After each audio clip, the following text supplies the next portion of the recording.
கனடாவிலிருந்து பிரான்ஸ் மற்றும் ஜெர்மனிக்கு செல்லும் தமிழர்களுக்கு எச்சரிக்கை விடுக்கப்பட்டுள்ளது. கனேடிய விமான நிலையங்களில் நடக்கும் பாரிய மோசடி காரணமாக பலர் சிறைச்சாலை செல்லும் அபாய நிலை ஏற்பட்டுள்ளதாக எச்சரிக்கப்பட்டுள்ளது. டொரண்டோ உட்பட பல விமானங்களூடாக பயணிக்கும் போது அவர்களின் பொதிகள் போலியான முறையில் மாற்றப்பட்டு போதைப்பொருள் கடத்தல்காரர்கள் தமக்கு சாதகமாக பயன்படுத்துவதாக கண்டுபிடிக்கப்பட்டுள்ளது. கனடாவிலிருந்து விமானம் ஏறிய குறைந்தது 17 அப்பாவி பயணிகள் தங்களது பைகளில் ஒட்டப்பட்டிருந்த பயணச்சீட்டு அடையாள அட்டை மாற்றப்பட்டதால் சர்வதேச போதைப்பொருள் கடத்தல் வழக்குகளில் சிக்கி வெளிநாடுகளில் கைது செய்யப்பட்டுள்ளனர். விமான நிலையங்களில் பணிபுரியும் ஊழியர்கள் இந்த சதி நடவடிக்கையில் ஈடுபடுவதாக விசாரணையில் கண்டுபிடிக்கப்பட்டுள்ளது. விமானத்தில் பயணிக்கும் பயணிகளின் லக்கேஜ் பையில் இருக்கும் அடையாள அட்டையை ஊழியர்கள் ரகசியமாக பிரித்தெடுக்கின்றனர்.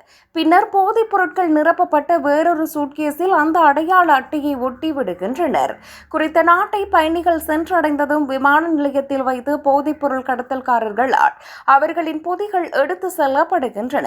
எனினும் சுங்க அதிகாரிகளிடம் பொதி சிக்கினால் அதில் ஒட்டப்பட்ட அடையாளத்தின் அடிப்படையில் அப்பாவியான பயணிகள் சிக்கிக் கொள்கின்றனர்.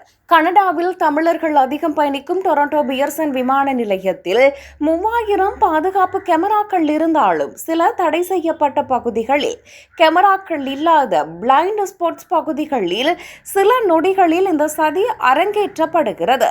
இந்த மோசடி தொடர்பாக டொரண்டோ பியர்சன் சர்வதேச விமான நிலையத்தில் பணியாற்றிய 6 ஊழியர்களை கனேடிய போலீசார் கடந்த ஆண்டில் கைது செய்தனர்.